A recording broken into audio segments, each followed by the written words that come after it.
আহ, ডানা, আপনি যেমনটি বলছিলেন যে চুয়াডাঙ্গাতে কিন্তু এই যে টানা 3 দিনের বর্ষণে ব্যাপক ক্ষতি ক্ষতি ক্ষতি বলবো না আর কি, কারণ কৃষি বিভাগ কিন্তু ক্ষতি বলতে নারাজ, আক্রান্ত হয়েছে বলা যেতে পারে, কিন্তু কৃষকরা কিন্তু বলছে যে ক্ষতিগ্রস্ত হয়েছে। তো আমি যদি কৃষি বিভাগের তথ্য মতো আমি আপনাকে একটু জানাই, সেটা হচ্ছে যে বেশি ক্ষতিগ্রস্ত হয়েছে উল্লেখযোগ্য ফসলগুলোর ভিতরে সেটা হচ্ছে এখানে আছে আপনার রোপো আমন 1850 হেক্টর জমি ক্ষতিগ্রস্ত হয়েছে। একই সাথে গ্রীষ্মকালীন সবজি যেটা, সেটা কিন্তু 1125 হেক্টর জমির ক্ষতিগ্রস্ত হয়েছে।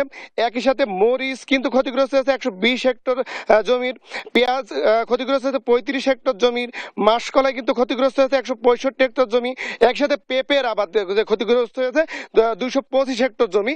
তবে কৃষি বিভাগ কিন্তু এটাকে ক্ষতিগ্রস্ত বলতে নারাজ। কৃষি বিভাগ আমাকে জানিয়েছে আক্রান্ত হয়েছে, কারণ এখনো পর্যন্ত তারা ক্ষয়ক্ষতির পরিমাণ তারা নিরূপণ করছে, তাদের মাঠ পর্যায়ে কাজ চলছে।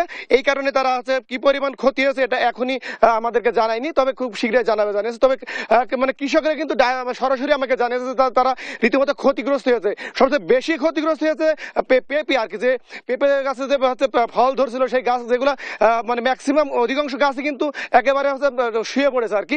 এর মূলত কারণ কিন্তু শুধু বৃষ্টি না, বৃষ্টির সাথে কিন্তু মাঝে মাঝে দমকা হাওয়াও ছিল।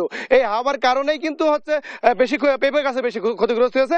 আমি দেখতে একটু জানিয়ে রাখছি, এই যে গত টানা 3 দিনের বর্ষণে কিন্তু আমাদের হচ্ছে যে চুয়াডাঙ্গা আবহাওয়া অফিস আর কি, এখানে কিন্তু বৃষ্টিপাত রেকর্ড করেছে প্রায় 300 মিলিমিটার।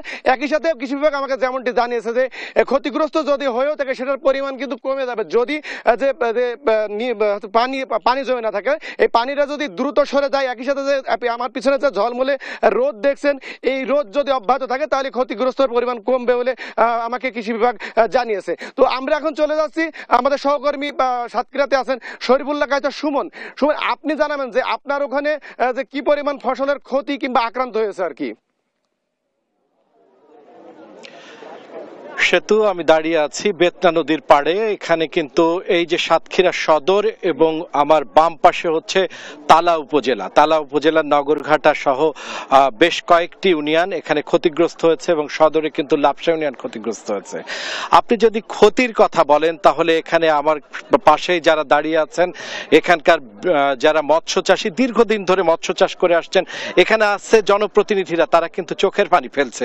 আপনাকে বলে রাখা দরকার যে একজন কিন্তু 1 থেকে 10 কোটি টাকা বিভিন্ন জন বিভিন্ন ভাবে ক্ষতিগ্রস্ত হয়েছে। যে ক্ষয়ক্ষতি আসলে কতটুকু তারা পুষিয়ে উঠতে পারবে তা নিয়ে যথেষ্ট সন্দেহ রয়েছে। তাদের মৎস্য সম্পদ, তাদের কৃষি সম্পদ, তাদের ঘর বাড়ি সবকিছু কিন্তু এখন আজকে পানিতে ভেসে যাচ্ছে। আমি একটু তাদের সাথে কথা বলবার চেষ্টা করছি। আপনি দেখতে পাচ্ছেন যে সেই ভেঙে যাওয়া অংশে কিন্তু সাধারণ মানুষ কিভাবে প্রাণপণ চেষ্টা করে যাচ্ছে বাদ দিয়ে বাঁধটাকে রক্ষা করবার জন্য, যে বেতনা নদী ভেঙে এই অবস্থা সৃষ্টি হয়েছে। আমি একটু চাষির সঙ্গে একটু কথা বলতে চাই। তিনি মৎস্য চাষ করছেন দীর্ঘদিন ধরে 50 বিঘার মতো। আপনার কি অবস্থা একটু বলেন। আমার 50 বিঘা যে ঘেরে অন্তত না হলো 50 লক্ষ টাকা এই বছর ক্ষতি। তারপরেও আমি মানে চেষ্টা করেছি যে ভেড়ি বাঁধটা ঘেরের চারিপাশে অন্তত না হলো 30 থানের মতো নেট দিয়ে ঘিরেছি। তারপরেও আশা করতেছি মাছ থাকবে বলে আমার মনে হয় না। আমি কিন্তু 16 বছর বাড়ি ছাড়া আমি বিএনপি করতাম, সেই খনি হাসিনার কি অবস্থা বলুন তো আপনার নগরঘাটা এলাকার। বিসমিল্লাহির রহমানির রহিম। দীর্ঘ 3-4 দিন অতিবৃষ্টির কারণে হঠাৎ লাপসা ইউনিয়নের বিড়ির পাতা আমাদের বেতনা নদী হঠাৎ শুনেছি রাত 2টোর সময় শুনেছি ভেঙে গেছে।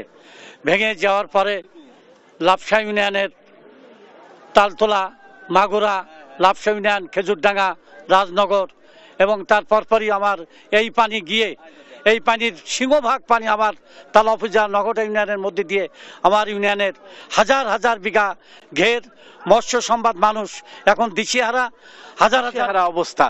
এখানকার কি অবস্থা? এখানকার অবস্থা বর্তমানে আমরা প্রতিনিধিত্ব হিসেবে লোকজন দিয়ে বাঁধার জন্য চেষ্টা করছি, কিন্তু প্রশাসনিক লোকজন হলে আমাদের সবচেয়ে ভালো হতো, যেহেতু আমরা স্থানীয় এখানে প্রতিনিধিত্ব। আমরা খুব অসহায় বোধ করছি, যাতে অসহায় বোধ করছে ডানা। এখানে একজন জনপ্রতিনিধি আছেন, আমরা তার চোখে জল দেখেছি।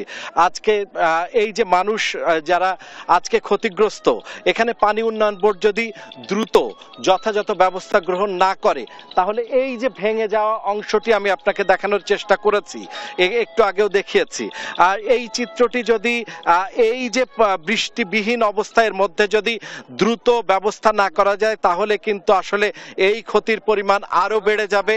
এবং আপনাকে বলে রাখা দরকার যে এখনো পর্যন্ত কিন্তু ক্ষয়ক্ষতির নিরূপণটি এখনো কৃষি বিভাগ এবং মৎস্য সম্পদ বিভাগ যথাযথভাবে করতে পারেনি, কিন্তু সেটা যদি করে সেটি কিন্তু একটি ভয়ানক চিত্র দাঁড়াবে। সে কারণে এখানকার মানুষের প্রাণের দাবি যে তাদের পাশে যেন প্রশাসন যথাযথভাবে সহায়তা প্রদান করে। এই ছিল সর্বশেষ ডানা।